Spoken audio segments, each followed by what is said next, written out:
السلام علیکم ورحمۃ اللہ وبرکاتہ۔ حامد وصلیٰ اما بعد، میرے عزیز ساتھیوں اور بھائیوں،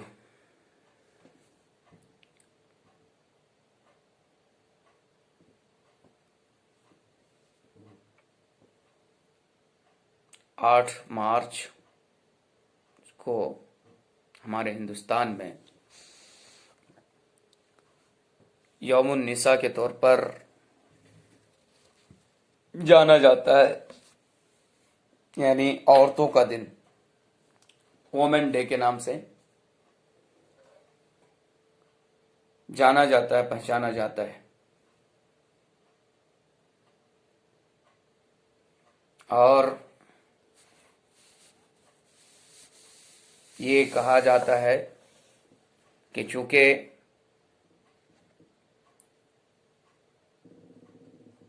یہ دن اس لیے منایا جاتا ہے کہ عورتوں کو رسپیکٹ دیا جائے، ان کی تکریم کی جائے۔ اور بعض حضرات جو ہیں اسلام پر اعتراضات پیش کرتے ہیں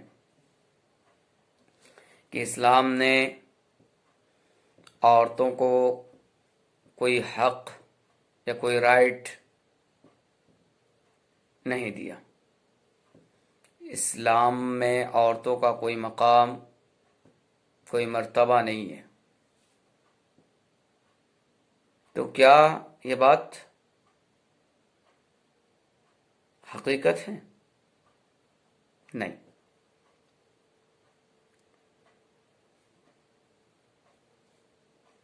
میں کہتا ہوں کہ اسلام نے جو مقام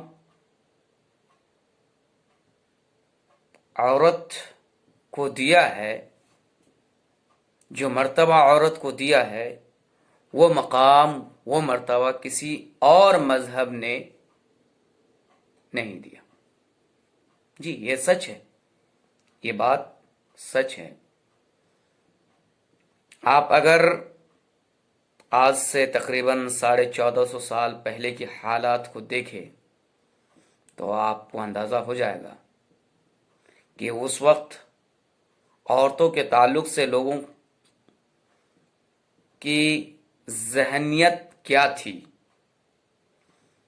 لوگوں کے اندر کیا خیالات پائے جاتے تھے۔ آج سے 1450 سال پہلے تقریباً، یعنی اسلام آنے سے پہلے لوگوں کی حالت یہ تھی کہ اگر وہ سن لیتے تھے کہ گھر کے اندر بچی پیدا ہوئی ہے تو بوکھلا جاتے تھے، اور پھر وہ اسے زندہ دفن کر دیتے تھے، مٹی سے دبا دیتے تھے۔ یہ حالت اس وقت تھی۔ لیکن جب سے اسلام آیا، اسلام آنے کے بعد عورتوں کو زندگی بخشی، اسلام نے عورتوں کو زندگی عطا کی۔ کیا بات کرتے ہیں! اسلام نے عورتوں کو زندگی بخشی، کیونکہ سب سے بڑی چیز ہے۔ ورنہ قبل از اسلام، اسلام سے پہلے، بیفور اسلام، عورتوں کا اس دنیا کے اندر جینے کا کوئی حق حاصل نہیں تھا۔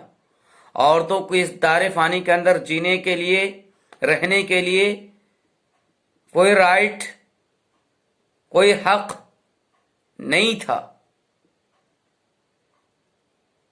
لیکن اسلام نے ان کو جینے کا حق دیا، انہیں اس دار فانی کے اندر رہنے کا رائٹ دیا۔ یہی نہیں، بلکہ اسلام نے عورتوں کو وہ مقام عطا کیا کہ آپ اگر ایک عورت